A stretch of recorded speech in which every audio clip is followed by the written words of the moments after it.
Nkomeza kubitsa ko hamwe na KSP Rwanda mwabasha kuba mwakwiga ibijyanye na multi ukiga ibijyanye na hospitality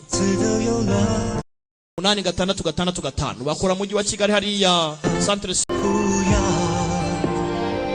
Yeah. Gace bucece ati nasinze nabonye maso yawe zari inzozi zo kuba natekereza ko ntabasha gukanguka byinshi tubona mu nzozi nk'ibyiza wumva utabivamo ariko ubuzima ntabwo butwemera gusinzira iteka. Usinzira iteka usanga wasize byose kandi nta kiza cyabivamo. Tugomba gusigasira icyo dufite aka kanya. Nta n'umuzi izina ryawe gusa byose ugaragaza bizibukwa,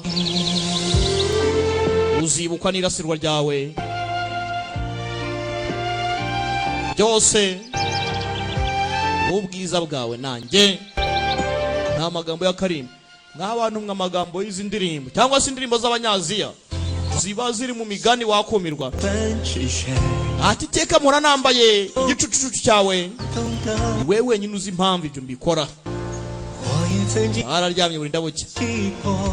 Ati yo ndebye ko nareka icyizere bituma inzozi zanjye zigiye. Reka ngumane nawe kere kunyangiriza umutima. Yewe dore akazuba karimo kararasa. Ati nigute nakore kukagenda n'amagambo ya Karirimbo. Bino nkwereke umukobwa ajya gufiringa nacya hano hari uturabyo. Ati ntago nakwifuza ko igihe kigira ku iherezo uko nakwifuza kose. Destination yanjye ngomba kuza cyangwa se icyerekezo cyawe nzakigeraho, nzageraho ngomba kugera ari weho kabando kanye nishingikirije. Ati niwe muvinyu uryoha nakwifuza igihe cyose. Ati teka nihisha mu gicucucucu cyawe. Yeah. Akazuba karabarasiye uyabona indabyo ajya kuzifata. Ibintu n'ubutamu, ibintu birakomeye. Urugero rwo kubeza muri ani ruracyajya mbere. Bavaye